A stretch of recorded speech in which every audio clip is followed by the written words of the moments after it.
Assalamualaikum warahmatullahi wabarakatuh. Alhamdulillahirabbil alamin. Puji syukur kita ucapkan kepada Allah Subhanahu wa taala, yang mana di kesempatan pagi hari ini kita masih diberikan berbagai macam nikmat, ya. Di antaranya nikmat Islam dan nikmat iman, serta nikmat kesempatan dan nikmat-nikmat yang lainnya, ya. Sehingga kita bisa mengikuti pembelajaran online kita pada hari ini. Anak didik kami kelas 11, ya. Materi kita hari ini adalah termokimia, ya. Materi kita hari ini adalah termokimia. Oke. Nah, termokimia, ya. Nah, jadi pernah lihat gelas, ya, gelas yang berisi air dingin. Pernah lihat? Nah, jadi kalau misalkan gelas yang berisi air dingin, ya, itu kan dia nanti lama-lama airnya tidak dingin lagi, kan seperti itu. Nah, kemudian pernah lihat pembakaran kayu. Nah, pembakaran kayu itu suhu di sekitar pembakaran tersebut itu akan apa? Akan panas. Nah, nanti akan kita pelajari, ya, apa hubungannya, ya, pengembunan, ya, gelas yang mengalami pengembunan dengan pembakaran kayu, ya. Nah, oke, langsung saja. Yang pertama kali dibahas dalam termokimia yaitu energi dan entalpi, ya. Energi dan entalpi, ya.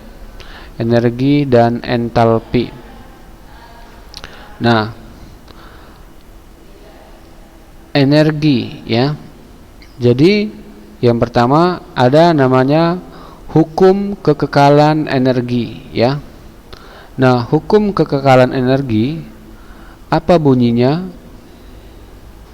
Energi dapat berubah dari satu bentuk ke bentuk yang lain, ya. Energi dapat berubah dari satu bentuk ke bentuk yang lain, tapi tidak dapat diciptakan ataupun dimusnahkan, ya. Energi dapat berubah dari satu bentuk ke bentuk yang lain, tapi tidak dapat diciptakan ataupun dimusnahkan, ya. Kemudian yang kedua, entalpi dan perubahan entalpi, ya. Nah, entalpi suatu zat tidak dapat diukur, tetapi perubahan entalpinya dapat diukur. Nah, apa itu entalpi, ya? Entalpi itu adalah energi panas, ya. Energi panas yang dimiliki oleh suatu zat, ya. Entalpi adalah energi panas yang dimiliki oleh suatu zat atau suatu benda, ya. Nah, entalpi ini itu tidak dapat diukur, ya. Entalpi tidak dapat diukur. Tetapi yang dapat diukur itu apa? Perubahan entalpinya, ya. Perubahan entalpinya, ya, atau simbolnya delta H, ya, simbolnya delta H. Nah, ini ketika suatu zat mengalami reaksi, ya. Jadi perubahan entalpi itu dapat diukur ketika suatu zat mengalami reaksi. Nah, jadi perubahan entalpi didapat dari apa? Didapat dari entalpi hasil reaksi, ya, hasil reaksi. Artinya setelah zat tersebut bereaksi dikurang dengan entalpi pereaksi, ya. Delta H-nya itu peroleh dari entalpi hasil reaksi dikurang dengan entalpi pereaksi, ya, entalpi pereaksi, ya. Nah, seperti itu dia, ya. Nah, jadi misalkan ada zat namanya zat P. Zat P ini dia akan bereaksi menghasilkan zat Q. Nah, berarti nanti menghitung delta H-nya gimana? Menghitung delta H-nya yaitu apa? Yaitu gimana menghitung delta H-nya? Menghitung delta H-nya yaitu entalpi Q, ya, entalpi zat Q dikurang dengan entalpi zat P, ya. Oke, seperti itu dia, ya, untuk menentukan delta H atau perubahan entalpi reaksi. Nah, kemudian kita akan masuk ke reaksi eksoterm dan reaksi endoterm. Apa itu reaksi eksoterm atau reaksi endoterm, ya? Nah, yang pertama yang akan kita bahas adalah reaksi endoterm.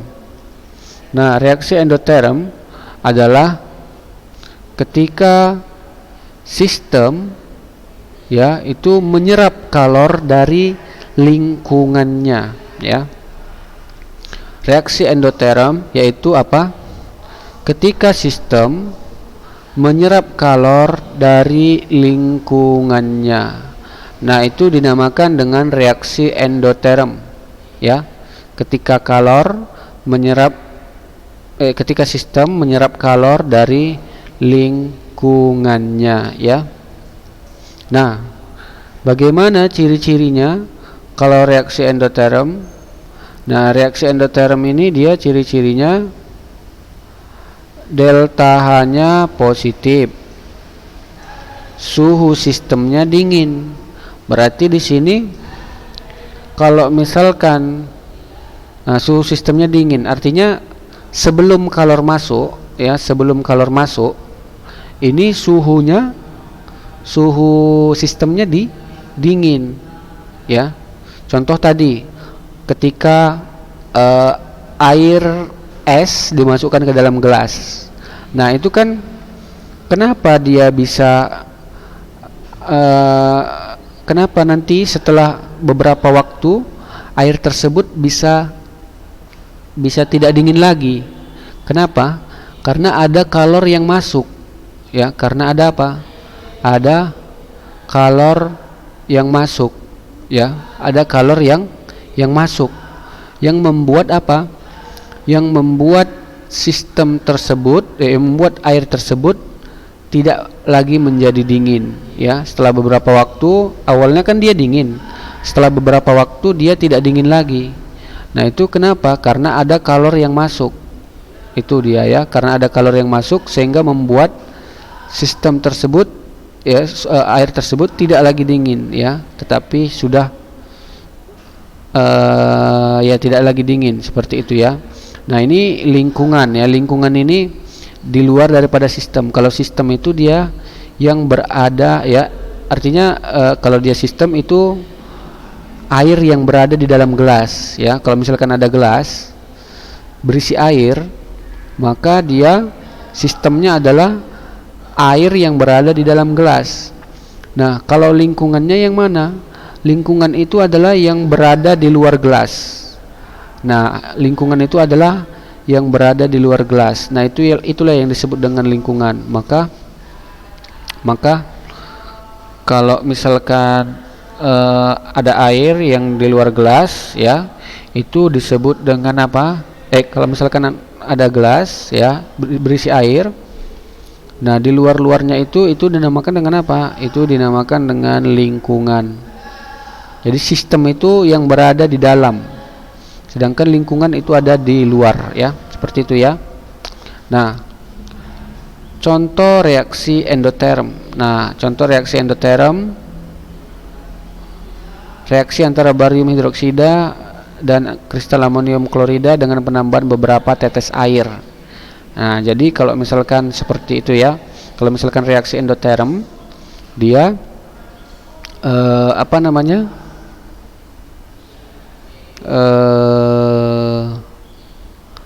awalnya kan nanti sistemnya itu dia dingin, ya. Setelah ditambahkan beberapa tetes air, maka nanti akan gimana? Akan berkurang, ya, suhunya, kan begitu kan? Nah, kemudian reaksi antara amonium tiosianat dengan barium hidroksida, ya, ini juga contoh reaksi endoterm, ya.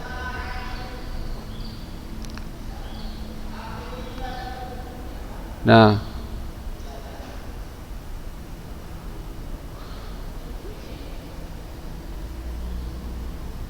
kalau dia pada reaksi endoterm, entalpi hasil reaksi lebih besar daripada entalpi pereaksi, ya. Entalpi hasil reaksi lebih besar daripada entalpi pereaksi. Kemudian kita masuk ke reaksi endoterm, reaksi eksoterm. Nah, kalau pada reaksi eksoterm, dia sistem, ya, itu melepaskan kalor atau melepaskan panas, ya. Nah, jadi contohnya misalkan ini ada metana, ya. Metana ini, ya, oh, ini kayu, ya, misalkan, ya, kayu, biar lebih apa. Nah, kayu misalkan kita bakar. Nah, ini kan sistem, ya kan? Kemudian dia akan melepaskan apa? Melepaskan kalor atau apa? Atau panas.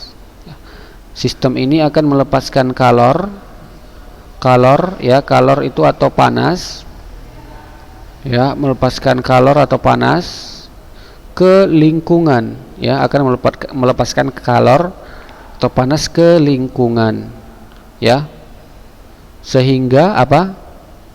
Sehingga suhu sistem gimana? Suhu sistem berkurang ke apa namanya? Ke ininya, ke panasannya, kan seperti itu. Jadi awalnya dia sangat panas karena terjadi proses pembakaran. Setelah misalkan beberapa waktu, maka panasnya ini dia akan hilang atau keluar, sehingga membuat kayu yang dibakar tersebut, ya, tidak lagi panas seperti sebelumnya. Nah, itu dinamakan dengan reaksi eksoterm, ya. Nah, cirinya delta H-nya itu negatif, ya. Ciri-cirinya delta H-nya negatif, suhu sistem itu panas, ya. Suhu sistem panas, ya, suhu sistem panas. Entalpi hasil reaksi lebih kecil daripada entalpi pereaksi, ya. Entalpi hasil reaksi itu lebih kecil daripada entalpi pereaksi, ya. Suhu sistemnya awalnya panas, ya kan. Lama-lama setelah dia melepaskan kalor, maka panasnya berkurang, ya. Oke, paham, ya?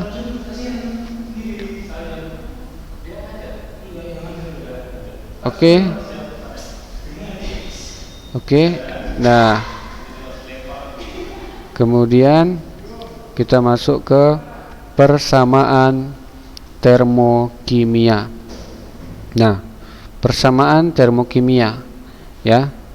Persamaan reaksi menyatakan jumlah mol dan keadaan fisik masing-masing zat, reaksi maupun hasil reaksi, serta perubahan entalpi atau delta H untuk reaksi yang bersangkutan disebut persamaan termokimia, ya.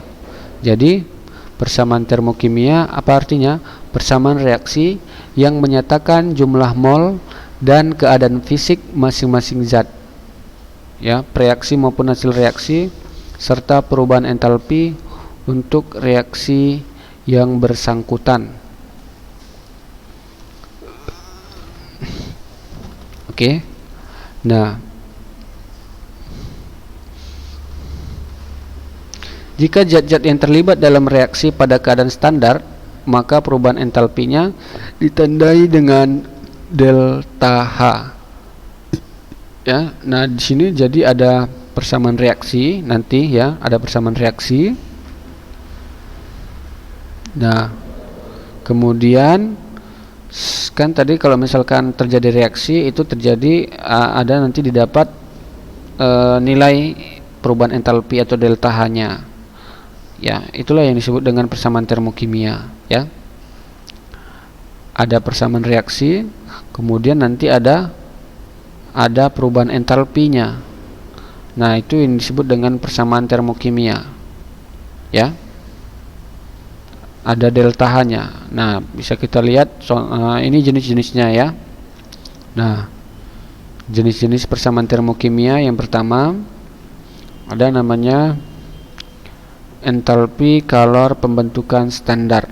Nah, ini entalpi pembentukan atau biasa disebut dengan entalpi pembentukan. Entalpi pembentukan yaitu sering juga disebut dengan delta HF, ya, delta HF. Nah, jadi kalau dia entalpi pembentukan, maka dia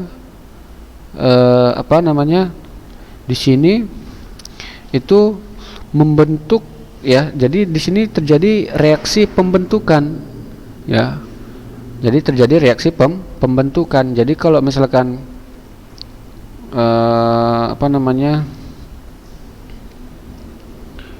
misalkan di sini contoh reaksinya adalah NH3, maka di sini dibentuk dari zat N2 tambah H2, ya kan?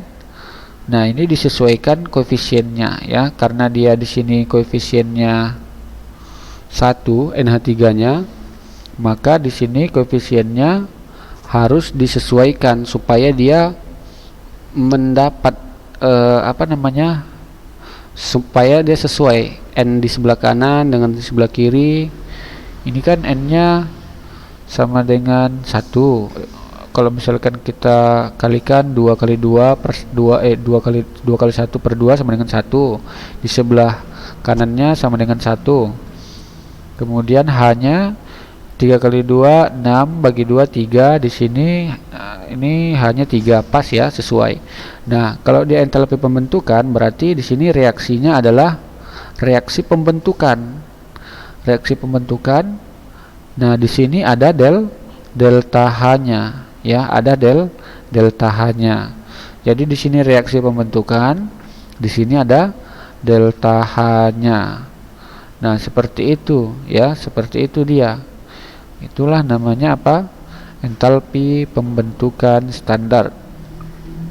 Kemudian yang kedua ada namanya entalpi penguraian standar, yaitu apa? Entalpi penguraian standar yaitu apabila terjadi pada reaksi penguraian 1 mol senyawa menjadi unsur-unsurnya. Semua zat dalam bentuk stabil pada 25 derajat Celcius dan 1 atm, ya. Nah, jadi contohnya pada tekanan 1 atmosfer, ya. Nah, contohnya dia seperti ini. Jadi ada suatu zat ya, 1 mol zat ya, senyawa, kemudian terurai menjadi unsur-unsurnya. Nah, unsur P dan unsur Cl2. Nah, ini kan mengalami penguraian, ya kan, mengalami penguraian. Nah, jadi kalau yang mengalami penguraian seperti ini, inilah yang disebut dengan reaksi penguraian ya. Jadi reaksi penguraian. Nah, di sini ada entalpi atau delta H-nya ya, ada delta H-nya di sini. Maka di sini kalau ada delta H-nya di sini, ada reaksi penguraian, maka disebutlah dia entalpi penguraian ya, standar atau delta HD ya. Nah, entalpi pembakaran standar. Nah, entalpi pembakaran standar yaitu reaksi pembakaran suatu zat dengan oksigen diukur pada keadaan standar ya. Nah, jadi di sini kalau dia entalpi pembakaran standar itu reaksinya ya, reaksinya itu dia adalah melibatkan O2 atau oksigen. Nah, oksigen inilah yang bereaksi dengan zat yang akan direaksikan. Nah, ini dia H2 yang direaksikan dengan O2 menghasilkan H2O. Jadi ini namanya apa? Delta H-nya ini namanya apa? Entalpi pembakaran standar ya. Delta H-nya dinamakan dengan entalpi pembakaran standar ya. Oke.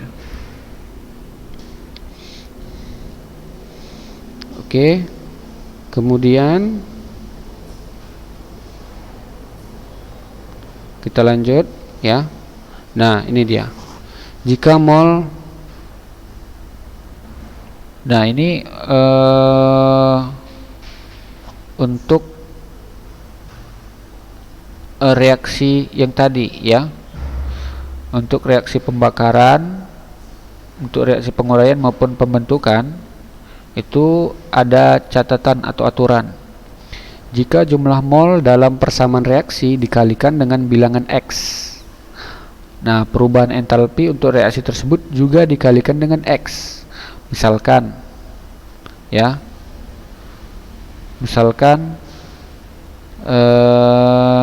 reaksinya dikali dengan X kan, seperti itu. Misalkan reaksinya dikalikan dengan X, maka perubahan entalpinya ini delta H-nya juga dikalikan dengan X. Nah, jika persamaan reaksi dibalik ya, misalkan ini dibalik, H2O di sebelah kiri, H2 dan O2 di sebelah kanan, maka delta H-nya gimana? Perubahan entalpinya diberi tanda berlawanan dengan persamaan reaksi sebelumnya. Berarti di sini nanti jadi minus, jadi positif. Seperti itu ya. Nah, perubahan entalpi pembentukan suatu unsur bebas dalam keadaan standar sama dengan 0 ya. Kemudian yang 4, satuan kalor dapat digunakan joule, kilojoule, kalori atau kilokalori ya. Jadi kalau dia 1 kalori, kalau kita mau pakai kalori itu sama dengan 24,18 joule ya. 1 kalori sama dengan 4,18 joule ya. Nah, ini dia contohnya ya yang tadi ya. Kalau dia entalpi pembentukan, ini dia entalpi pembentukan, berarti reaksinya adalah reaksi pembentukan. Kemudian reaksi penguraian, entalpi penguraian, nah atau delta HD ya, itu dia berarti reaksinya adalah reaksi penguraian. Nah, entalpinya ini, perubahan entalpinya namanya perubahan entalpi penguraian ya. Pembakaran ya, pembakaran ini melibatkan H2O, melibatkan O2, melibatkan O2. Jadi setiap yang ada O2 itu reaksinya ya, itu dia dinamakan dengan entalpi pembakaran. Jadi kalau dia entalpi pembakaran, dia harus ada apa? Harus ada O2 ya, harus ada O2 ya. Kemudian entalpi pelarutan, yaitu apa? Ketika air dilarutkan ya,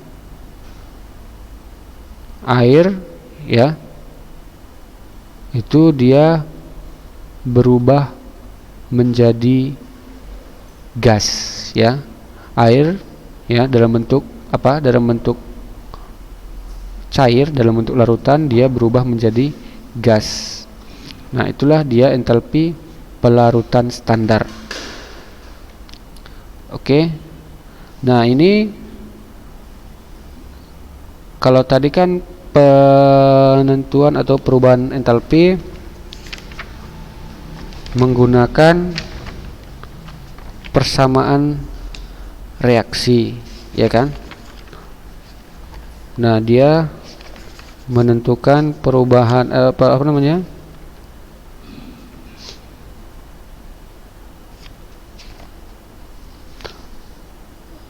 Jenis-jenis perubahan entalpi, sorry ya. Tadi kan jenis-jenis perubahan entalpi, ya kan? Atau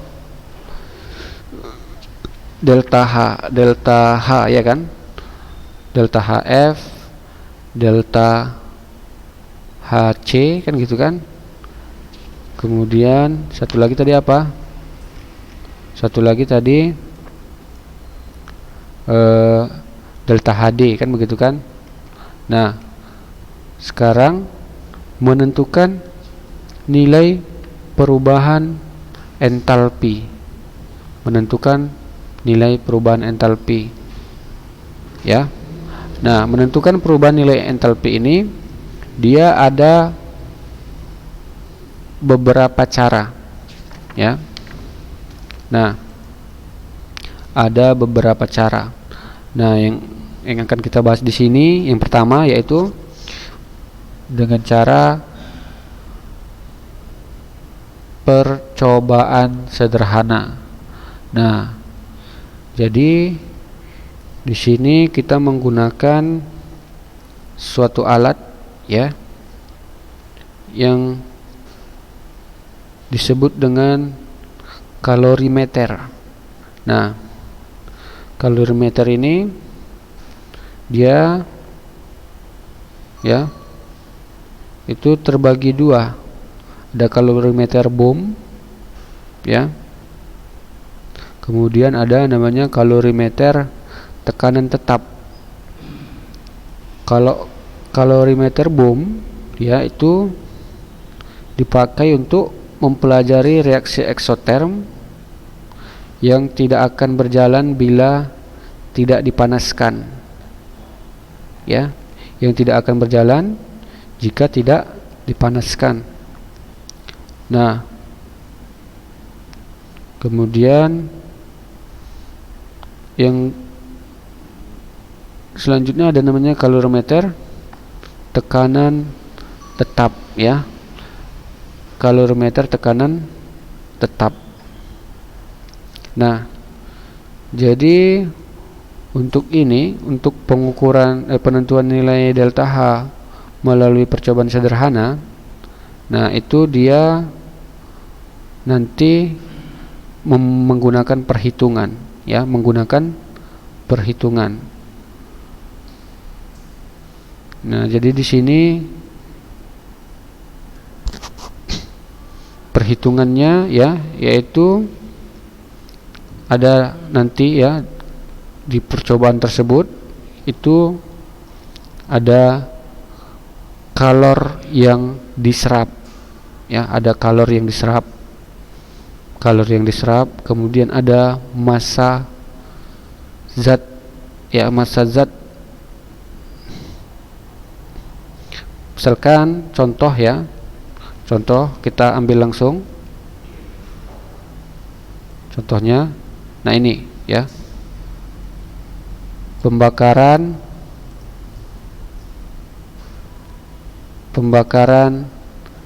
gas metana dengan kalorimeter ya, menyebabkan suhu air kalorimeter naik dari 24,8 derajat Celcius menjadi 88,5 derajat Celcius. Ya. Nah, jika kalorimeter berisi 6 liter air dan diketahui kalori jenis air 4,2 J per G derajat Celcius, ya, Joule per gram derajat Celcius, serta kapasitas kalorimeter 2740 Joule per gram derajat Celcius, tentukan kalor pembakaran gas metana. Nah, ini kita berarti yang ditanya apa? Kalor pembakaran. Maka kita gunakan apa? Rumus apa? Q air sama dengan massa dikali kalor jenis dikali dengan perubahan suhu. Maka dapatlah nilai apa namanya? Dapat nilai apa? Dapat nilai kalor yang diserap, ya. Kalor yang diserap. Nah, kemudian kita cari nilai apa?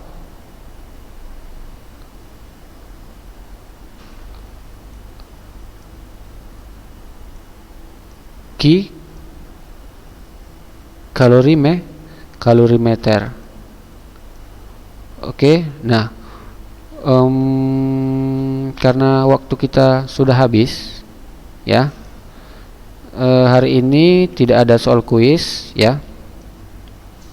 Jadi kemungkinan soal kuisnya akan digabung dengan materi berikutnya minggu depan, ya. Jadi minggu depan kita masih akan membahas tentang mulai dari penentuan nilai entalpi perubahan reaksi, ya. Mulai dari penentuan nilai perubahan entalpi, ya. Jadi nanti soal kuisnya, ya, akan digabung dengan materi yang sudah kita pelajari hari ini. Ya, demikianlah, ya, adik kami, materi kita pada hari ini, ya. Lebih dan kurang mohon maaf. Jadi materi minggu depan masih kita mulai dari penentuan nilai perubahan entalpi, ya. Dan soal kuisnya akan digabung nanti dengan materi yang sudah kita pelajari hari ini, ya. Soal kuisnya akan diberikan minggu depan. Oke, demikianlah. Assalamualaikum warahmatullahi wabarakatuh.